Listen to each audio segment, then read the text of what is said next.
Hello दोस्तों, आज हम अल्जीरिया के कमाल के सफर के बारे में बात करेंगे। नॉर्थ अफ्रीका का एक खूबसूरत देश जिसने बहुत मुश्किलें देखी लेकिन फिर भी कामयाबी हासिल की। चलिए पहले के जमाने में चलते हैं। 1800 के शुरुआत में अल्जीरिया पर फ्रांस का राज हो गया। जमीन, संसाधन और लोगों का पूरा शोषण हुआ। अल्जीरिया के लोगों को अपनी ही जमीन पर गुलामों जैसा समझा जाता था। उनकी संस्कृति, भाषा और धर्म पर हमेशा हमला होता रहता था। लेकिन आजादी की नींव पड़ चुकी थी।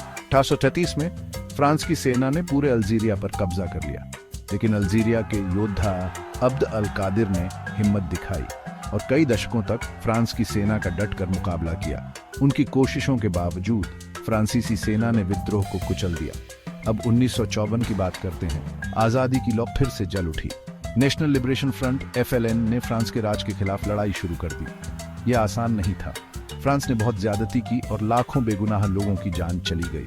फिर भी अल्जीरिया के क्रांतिकारी पीछे नहीं हटे।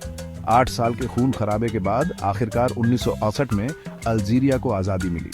एक नया सवेरा हुआ जो बलिदान और अटूट साहस की कहानी कहता है। अल्जीरिया के लोगों ने गर्व से कहा, हम आजाद हैं। लेकिन आजादी मिलना तो बस शुरुआत थी। आजादी के बाद अल्जीरिया को कई चुनौतियों का सामना करना पड़ा। 1990 के दशक में आतंकवाद और राजनीतिक अस्थिरता आई। फिर भी अल्जीरिया के लोग फिर से एकजुट हुए, अपने देश को स्थिर किया और शिक्षा, विज्ञान और तकनीक में तरक्की की। आज अल्जीरिया एक मजबूत अर्थव्यवस्था वाला देश है, जिसके पास प्राकृतिक गैस और तेल का विशाल भंडार है। शिक्षा और तकनीकी विकास इसे आगे बढ़ा रहे हैं। तो सीख क्या मिली? अल्जीरिया की कहानी हमें सिखाती है कि संघर्ष ही सफलता की कुंजी है। बलिदान, एकता और साहस से नामुमकिन भी मुमकिन हो जाता है। याद रखें, आजादी का रास्ता मुश्किल होता है, लेकिन जो डटे रहते हैं वही इतिहास रचते हैं। अल्जीरिया ने गुलामी के खिलाफ लड़ाई लड़ी, मुश्किलों का सामना किया, आजादी हासिल की और एक आधुनिक राष्ट्र बना। इससे प्रेरणा लेकर आप भी चुनौतियों का डटकर सामना करें और अपना भविष्य उज्जवल बनाएं।